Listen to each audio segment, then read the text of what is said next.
Ni mbunge wa jimbo la Ilemela Kafiti William Kafiti alivyosherehekea sikukuu ya mwaka mpya 2026 na watoto yatima wakiwemo wenye uhitaji nyumbani kwake. Katika tukio hilo, Mheshimiwa Kafiti alishiriki chakula cha pamoja na watoto hao kama ishara ya upendo, mshikamano na kutambua changamoto zinazowakabili watoto wenye uhitaji maalum katika jamii. Akizungumza wakati wa hafla hiyo, Mheshimiwa Kafiti amesema amefurahishwa sana kushiriki furaha ya mwaka mpya na watoto wenye uhitaji, huku akibainisha kuwa hatua hiyo itakuwa ni utaratibu wa kudumu kila mwanzo wa mwaka.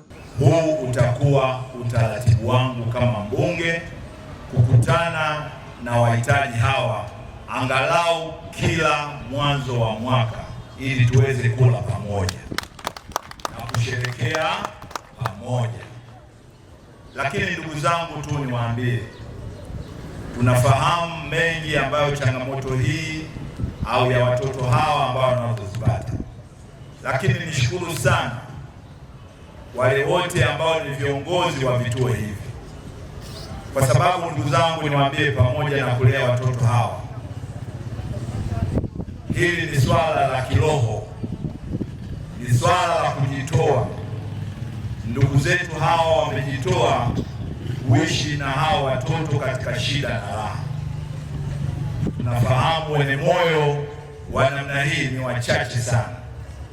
Lakini ndugu zangu, leo tukiulizana hapa, ni watu wangapi ambao wewe binafsi umechukua jukumu la kuwasaidia kama walivyofanya ndugu zetu wanaolea watoto hapa? Kwa hiyo mimi naomba leo kwa niaba tuwapigie makofi sana ndugu zetu hawa, viongozi na walezi wa watoto hawa. Kazi wanaoifanya tunafahamu ni kubwa, wana changamoto nyingi. Kwa hivyo na sisi kama viongozi tunalo jukumu la kuhakikisha tunakuwa nao bega kwa bega. Lakini serikali pamoja na juhudi zake za kuhakikisha zinawalinda watoto hawa kwa kuwekea mazingira mazuri kwa maana ya elimu pamoja na afya. Lakini na sisi kama viongozi ambao tumepewa imani na wananchi, tutaendelea kuwalinda na kuwasimamia. Na mimi niwahakikishie ndugu zangu walezi wa watoto hawa, nitakuwa pamoja na nyinyi bega kwa bega. Changamoto zenu ni waahidi tu, kila kituo nitakitembelea. Baadhi ya vituo nishavitembelea, lakini niwahakikishie kila kituo nitakifikia ili tuweze kusikiliza changamoto zenu na kuona ni namna gani tutakuja kuwashika mkono.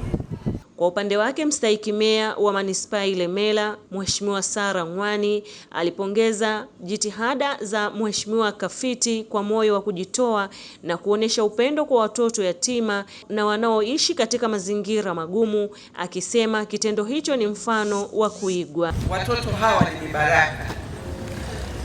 Nikupongeze sana Mheshimiwa mbunge kwa maamuzi hayo ambayo umeyaona kwamba ni vyema tuje tule pamoja na watoto wetu, wajukuu zetu. Na ndugu zangu, niwaambie, tunapofanya hili jambo, mtu mwingine anaweza akaona ni jambo dogo, lakini viongozi wa dini wanajua kwamba unapomjali mhitaji, mjane, umemgusa Mwenyezi Mungu. Kwa hiyo Mheshimiwa mbunge, umemgusa Mwenyezi Mungu. Niombe sana Mungu akubariki ulipotoa na akuzidishie zaidi na zaidi. Lakini niwaombe tu walezi wa vituo hivi, muendelee kuwalea hawa watoto katika njia impasayo Mwenyezi Mungu, kwa sababu hawa watoto ndio taifa la kesho. Bila kuwa na mwelekeo mzuri wa hawa watoto, baadaye ndio watakuja kutusumbua. Kwa hiyo mimi nachoomba Watanzania wenzangu, tuangalie hawa watoto, tuwajali, tujue wanaishi vipi, tuunganishe nguvu kwa pamoja. Matendo hayo ya huruma yanaaksi dhamira ya Mheshimiwa Kafiti katika kuimarisha ustawi wa jamii na kuendelea kushirikiana na makundi yenye uhitaji maalum ndani ya jimbo la Ilemela. Maridhia Ngemela, M24 Online Media.